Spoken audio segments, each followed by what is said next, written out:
Morning in New York City remained as hectic as ever. The streets, nestled between towering skyscrapers, bustled with unceasing traffic and hurried pedestrians. Behind the wheel of a city bus, Daniel gripped the steering wheel with practiced hands, his face lined with weariness yet carrying a gentle expression. His back was slightly hunched, deep wrinkles carved across his forehead, and his hands, hardened by years of driving, bore the marks of countless calluses. The world had long since grown distant from him. He was merely one of the countless, unnoticed figures in this vast city, just an old bus driver, fading into the background. The cityscape flickered past the window, a familiar blur of streets he had driven along thousands of times. Once, he had been part of that scenery, a silent witness to the countless lives that unfolded along his route. Yet, in his heart, only one person truly mattered, his daughter, Beatrice, whom he had not seen in over a year. As the bus pulled into a stop, Daniel greeted a familiar passenger with a faint smile. "Nice weather today," he said kindly. But the passenger only nodded briefly before lowering his head to his phone, offering no reply. Daniel was unfazed, keeping his focus on the road, though his heart felt burdened with an unspoken weight.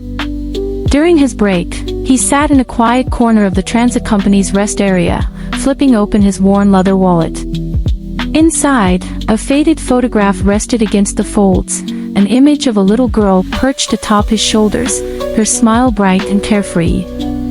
It was Beatrice, back when she still relied on him more than anyone in the world. Now, she was a refined and accomplished professional, while he had become little more than a forgotten relic of her past. That day, he finally made up his mind. He knew his time was running out. Cancer had already begun to consume his body, and the days left to him were few. No matter what, he wanted to see Beatrice one last time. Even if he could only watch from a distance, it would be enough. Gathering what little savings he had left, he bought a box of her childhood favorite, chocolate cake. At a small flower shop along the way, he carefully selected a bouquet of fresh lilies. He clung to the hope that, when they met again, she might accept his gift with a smile, even if only for a fleeting moment of warmth. With his weary body burdened by gifts yet lightened by anticipation, he returned to his small, solitary home, preparing for tomorrow's journey. He would take the bus to the school where Beatrice worked, his heart filled with quiet memories of the little girl she once was. But what awaited him at the end of this path, reunion or rejection, warmth or regret, he could not yet know. The winter breeze carried a biting chill as Daniel stood at the bus platform, his frail hands clutching the box of chocolate cake and the carefully chosen bouquet of lilies. His body was too weak to stand for long, but the longing in his heart kept him upright. Finally, the bus arrived at the towering office building, where Beatrice worked at the prestigious institution. Taking a deep breath, he slowly made his way to the entrance. A uniformed security guard eyed him with mild suspicion, noting his modest attire before stepping forward to block his path. "Sir, who are you looking for?" Daniel offered a gentle smile, his voice soft yet filled with quiet hope. "Please tell Beatrice that her father is here to see her." The guard studied him for a moment before nodding and picking up the phone to call Beatrice's office. Inside a bright and spacious office, Beatrice stood by the floor-to-ceiling window, reviewing notes for the following day's meeting. Her tailored business suit accentuated her poised elegance, her makeup was flawless, every detail of her appearance reflecting her success and sophistication. The phone rang, interrupting her thoughts. She frowned slightly before answering, her tone impatient. "What is it?" "Miss Beatrice, there's an elderly gentleman at the entrance. He says he's your father." Silence filled the room. For a brief second, her fingertips trembled, but she quickly composed herself. Her voice remained steady, emotionless. "What did he say?" "He brought something for you." The guard hesitated, sensing a strange tension in the conversation. Beatrice inhaled deeply, suppressing the irritation bubbling within her. She had not seen Daniel in years, not because she didn't know he was still alive, but because she had no desire to face him. He was a relic of a past she had long since erased, a man whose presence only reminded her of things she had chosen to forget. Tell him to wait. Her tone was cold as she hung up the phone. Adjusting her appearance in the mirror, she took her time before heading toward the entrance, her steps deliberate, her expression unreadable. Daniel stood in the freezing wind, his fingers stiff from the cold, but when he saw Beatrice approaching, his face lit up with quiet joy. A faint glimmer of warmth flickered in his weary eyes.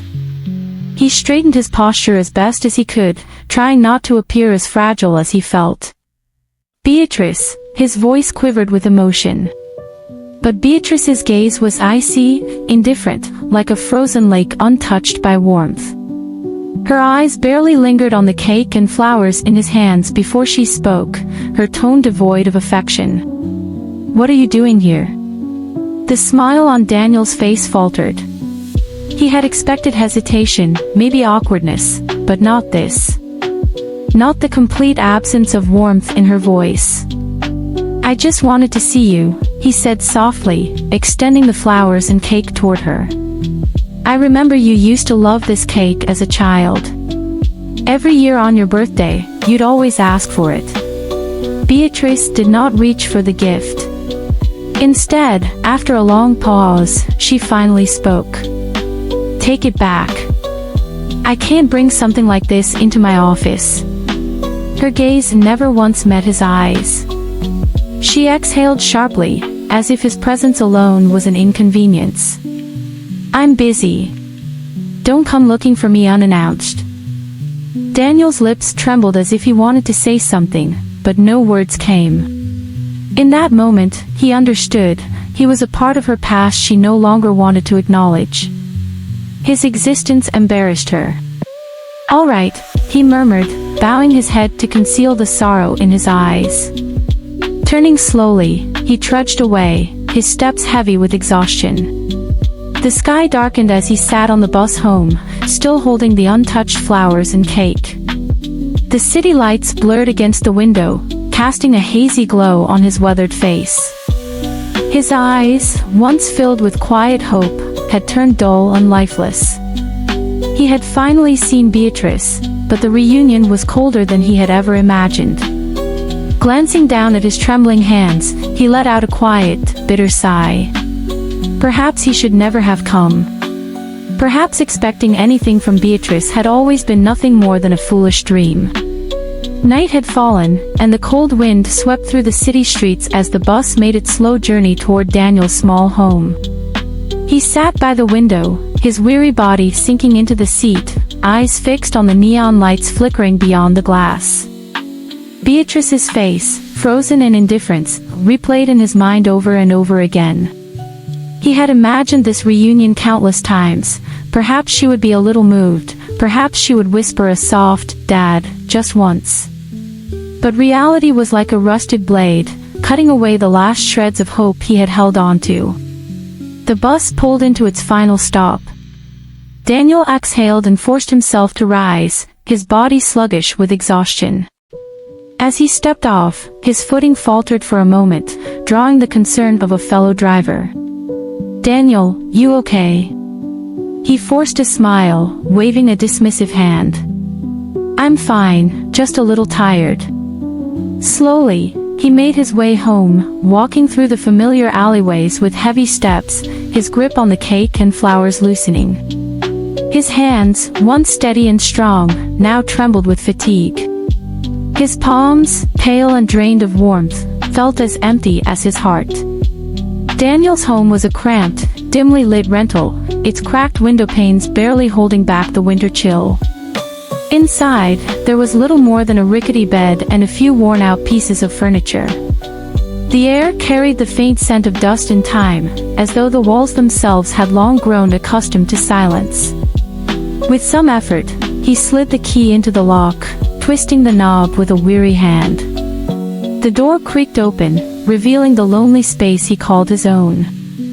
He set the flowers and the untouched cake down on the small dining table, his gaze drifting to an old photo frame resting beside them. Inside was a picture of Beatrice as a child. Back then, she used to throw herself into his arms, giggling as she begged him to tell her a bedtime story.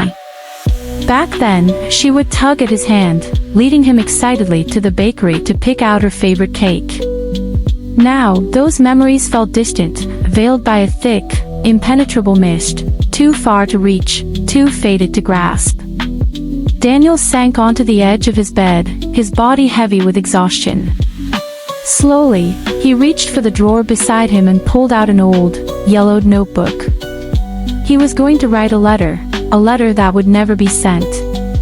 Dear Beatrice, I wonder if you still remember how, when you were little, you loved sitting on my shoulders, laughing as you tugged at my hair. You used to say that I was your hero. And back then, I truly believed that I could protect you forever.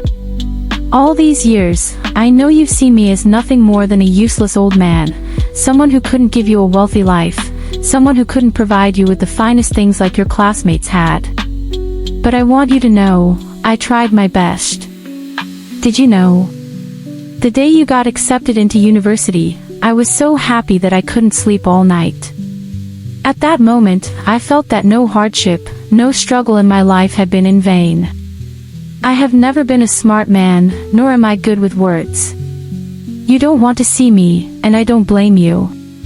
I only hope that you are doing well, that you are happy. If you are, then that's enough for me. But if you ever find it in your heart, could you come visit me, just once? Even if only for a few minutes, I would be happy. Daniel's pen came to a halt. He lifted his head, staring at the ceiling as his vision blurred with unshed tears. He knew, deep down, that this letter might never be sent. And even if it was, perhaps Beatrice would never want to read it. The night grew deeper, and Daniel's body felt heavier with each passing moment. A dull, relentless pain pressed against his chest, making even sleep impossible. Slowly, he lay back on his bed, his weary eyes fixed on the cracked ceiling, while the wind howled softly through the broken window panes. Memories surfaced, of a little girl who once clung to him, begging for bedtime stories, of the milestones in her life he had watched from the sidelines, of the quiet hope that he could stay by her side just a little longer. But now, his time was slipping away, like sand through open fingers. Closing his eyes, he let out a slow, exhausted breath. The world around him faded into silence, his consciousness gently unraveling into darkness. Beyond his walls, the city remained alive, its lights flickering, its streets pulsing with movement.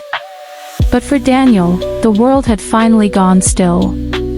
Morning sunlight poured through the expansive floor-to-ceiling windows, casting long golden streaks across the polished surface of Beatrice's desk. She sat poised, flipping through her meeting documents, her manicured nails tapping rhythmically against the table as she strategized how to impress the executives at the upcoming high-level meeting. The sharp trill of her phone cut through the quiet, making her frown. A number she didn't recognize. She hesitated briefly before answering. Hello. A low, weighted voice came through the line. Miss Beatrice. Speaking. Her tone was cool, detached. The voice on the other end hesitated before continuing. I'm Henry. A friend of your father's. A heavy silence followed before the next words fell, slow and deliberate. Daniel passed away last night. Time seemed to stop.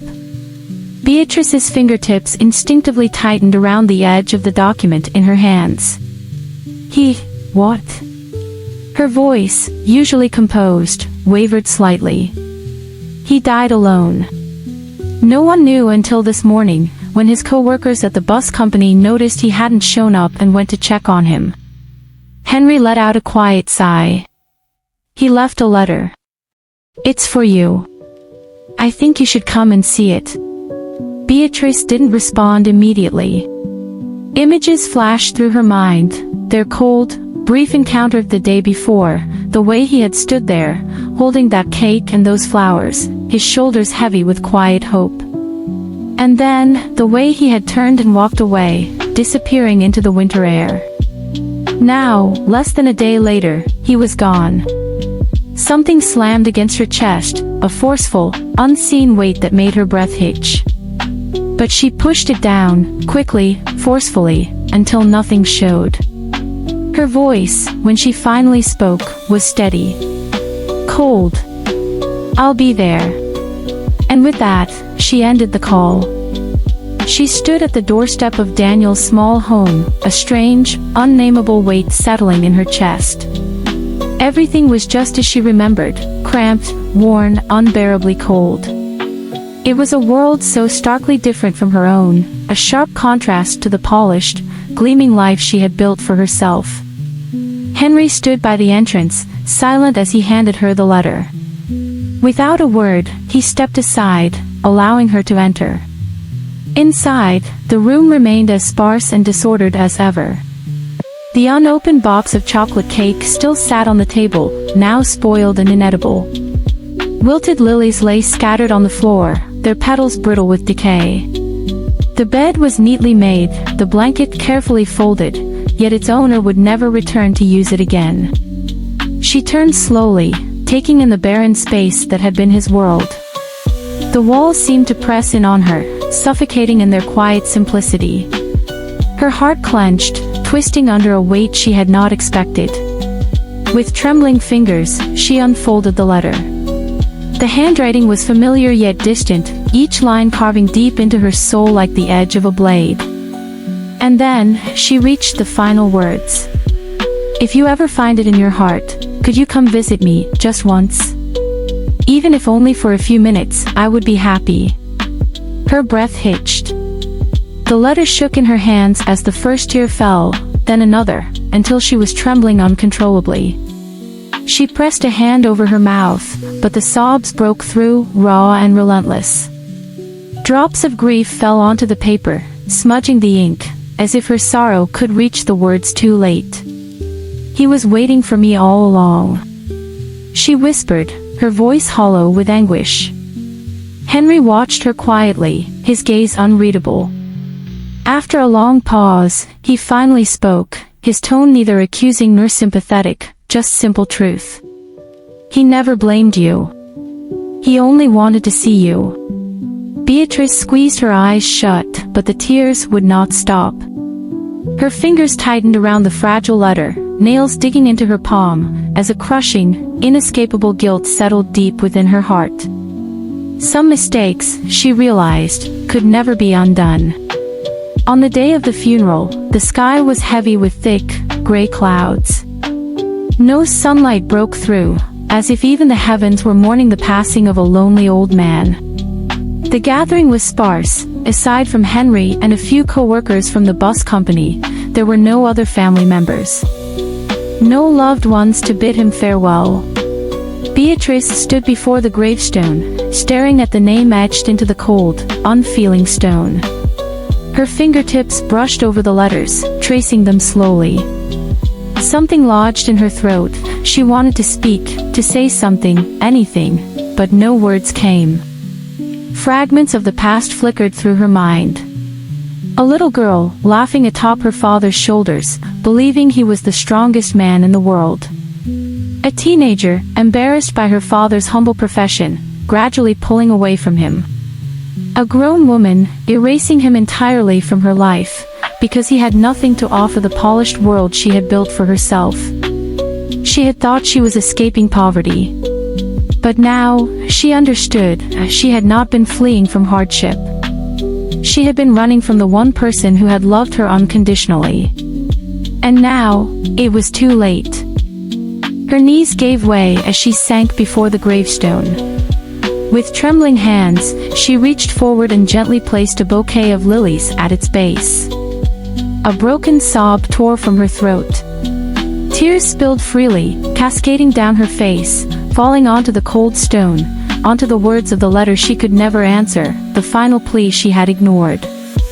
And for the first time, she wept for the man who had never stopped waiting for her. After the funeral, life for Beatrice continued as before. She remained in her world of prestige and refinement, attending high-profile banquets, engaging in elite business meetings, and surrounding herself with success. But something had changed, though subtle, she could feel it. People around her seemed different. Most notably, her fiancé, Michael, had grown distant. He had never paid much attention to her background before, but after learning that her father had been nothing more than a bus driver, and worse, that she had treated him with such cold indifference, his gaze held something new.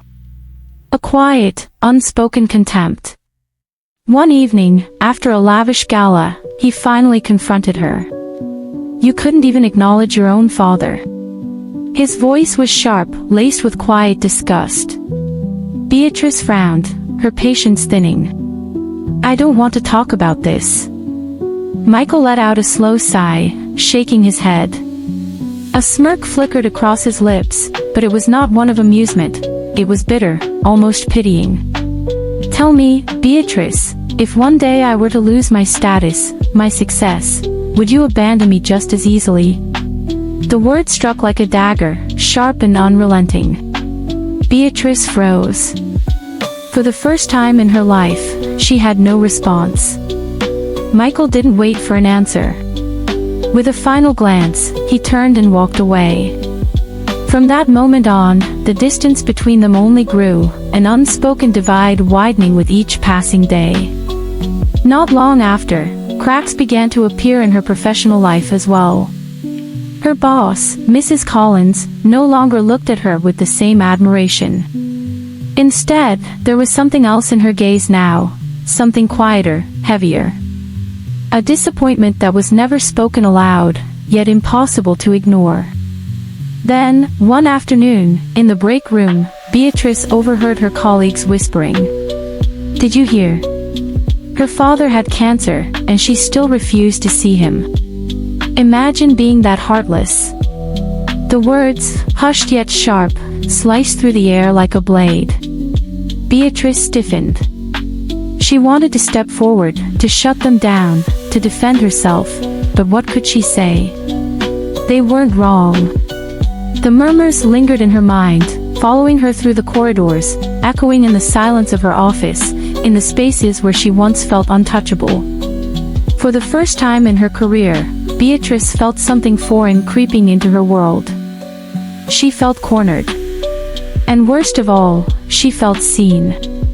Isolated and adrift, Beatrice found herself searching for something she had long abandoned, yet now desperately needed to reclaim. One evening, she walked to the familiar bus platform where her father had once worked. The sight of the uniformed drivers, their hands gripping the same kind of worn steering wheel her father had held for years, sent a sharp ache through her chest. She had spent so much of her life looking away.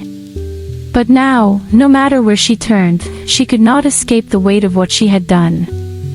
She needed answers. With a pounding heart, she sought out Henry, the only person who had truly known her father's final days. When he opened the door, she stood there, breathless and trembling. "Henry, Her voice broke. "I need to know. Did he say anything at the end?" Henry studied her for a long time, his face unreadable. Then, finally, he sighed. A deep, tired sigh that carried more weight than any words could. "He was waiting for you," he said quietly. Beatrice's head dipped, her throat tightening as hot tears welled in her eyes. "Henry didn't stop. But you never came." His tone was even, but beneath it, there was something raw. Something unspoken yet impossible to miss, a quiet, restrained anger, the kind that did not scream but still cut like a blade. "In the end, he never got to see you." Beatrice pressed her hands against her face, but it did nothing to stop the sobs that broke through. Her body shook, her tears slipping between her fingers, grief pouring out in broken, uncontainable gasps. Henry said nothing more. He simply stood there for a moment, watching her, before stepping back and gently closing the door. leaving her alone with the silence. Alone with her guilt. At night, Beatrice sat alone in her luxurious apartment, the silence pressing in from all sides. The only sound was the steady ticking of the clock on the wall, each second stretching endlessly into the void. She unlocked her phone and opened her photo album.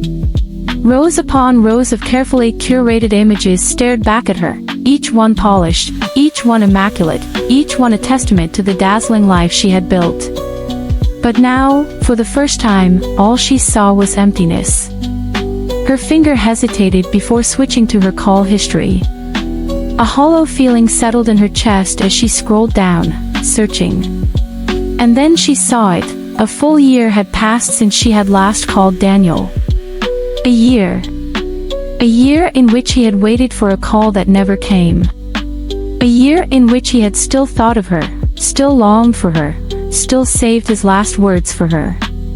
And now, the man who had given her everything, the man who had loved her unconditionally, even when she refused to acknowledge him, was gone. Reduced to a name on a gravestone. A memory she could no longer touch. Her trembling hands picked up the crumpled letter. She traced the ink, whispering the final words aloud. "If you ever find it in your heart, could you come visit me, just once? Even if only for a few minutes, I would be happy." The dam broke. A sob tore from her throat, raw and unrestrained. Then another. And another. She crumpled the letter to her chest and wept, truly wept, for the first time in her life. But this time, no one was there to comfort her. Outside, the city remained bright, its lights glittering in the night, indifferent and alive. But Beatrice's world had become a prison, a silent, inescapable purgatory where she alone bore the weight of what she had lost.